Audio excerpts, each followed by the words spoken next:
Guerra do Vietnã, também conhecida como a Segunda Guerra na Indochina, foi um conflito bélico parte da Guerra Fria, que aconteceu entre 1955 a 1975.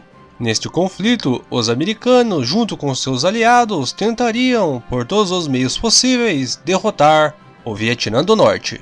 Naquele tempo, um território foi dividido em dois países, o Vietnã do Sul, capitalista, e o Vietnã do Norte, comunista. Seria unificado em um só país, sob o governo comunista do Norte. Neste conflito, países latinos-americanos como Venezuela, Peru, Chile, Argentina, Equador, Uruguai e Paraguai apoiaram o Vietnã do Sul e o lado capitalista. Esses países da América do Sul deram apoio material ou monetário, mas nenhum deles participaram neste conflito em campo. Além desses fatos, um país latino-americano estava muito perto de entrar no conflito e enviar suas tropas para apoiar os Estados Unidos. Estou falando do Brasil, o gigante sul-americano. No início do conflito, os Estados Unidos tentaram fazer do Vietnã do Sul um país democrático, estável, capitalista e pró-ocidental. No entanto, o governo do Vietnã do Sul, nesse momento, era mal liderado e não poderia garantir qualquer uma dessas coisas. Graças à corrupção, incompetência e o uso de repressão excessiva da população em 1964, os Estados Unidos tiveram que fazer o trabalho autônomo. Eles organizaram um ataque com bandeira falsa, o incidente do Golfo de Tonkin. Os Estados Unidos interviram diretamente na guerra.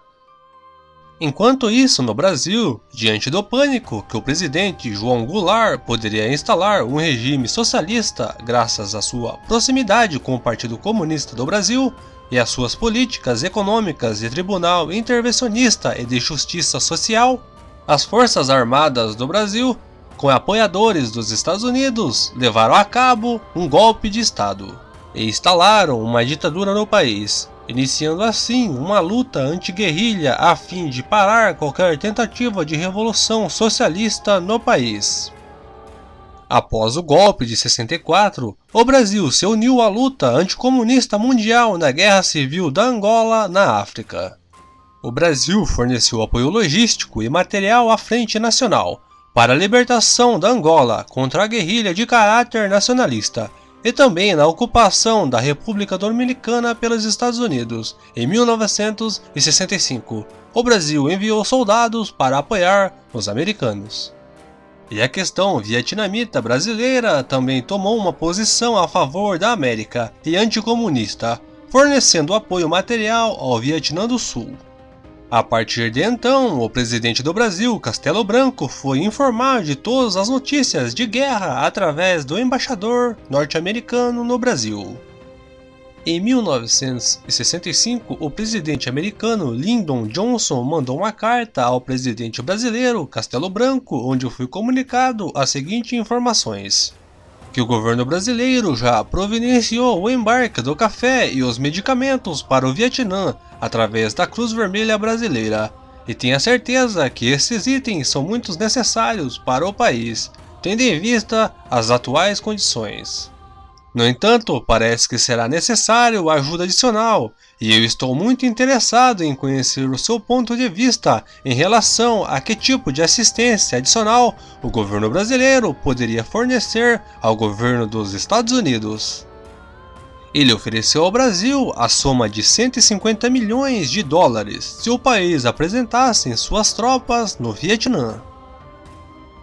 Um ano depois, em 1966, o ministro das Relações Exteriores comunicaram ao presidente Castelo Branco: o caso do Vietnã está tendo um grande impacto sobre o governo do Brasil.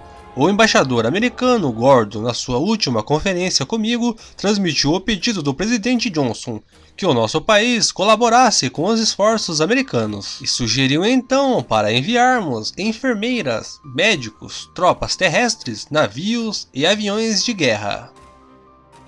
No entanto, o presidente Castelo Branco nunca apoiou a ideia de o Brasil enviar suas tropas para o Vietnã, porque, de acordo com os militares brasileiros, Brasília estava cumprindo sua tarefa de proteger a região da América Latina e África do Sul do comunismo. O governo de Castelo Branco deu apoio ao Vietnã do Sul através de produtos básicos ou medicamentos, mas o seu apoio foi apenas limitado a isso. No entanto, esta não seria a última vez que os Estados Unidos pediria ajuda no Vietnã ao Brasil. Uns 7 anos depois, o Conselho para Assuntos de Segurança Nacional dos Estados Unidos enviou uma carta para o então presidente do Brasil, Emílio Medici, pedindo que o seu país substituísse o Canadá numa comissão de 4 países que estão monitorando um tratado de paz que seria negociado. Os Estados Unidos via que o Brasil foi um país ideologicamente sólido com grandes experiências diplomática e internacional. Mas o presidente Emílio Medici, como Castelo Branco, não tinha nenhum interesse em envolver o Brasil na Guerra do Vietnã e rejeitou a oferta pelo motivo que a questão do Vietnã era uma questão muito espinhosa para o governo do Brasil. A Guerra do Vietnã finalmente terminou 2 anos mais tarde, em 1975, com a reunificação sob um governo apenas. Portanto, o conflito da Indochina acabou sem participações dos militares brasileiros. E assim eu vou ficando por aqui. Se você não é inscrito, se inscreve no canal e deixa seu gostei e ativa o poderoso sininho de notificações. Dicas e sugestões para os próximos vídeos, deixa aqui embaixo nos comentários. Eu sou o Claudinei e te desejo um excelente dia.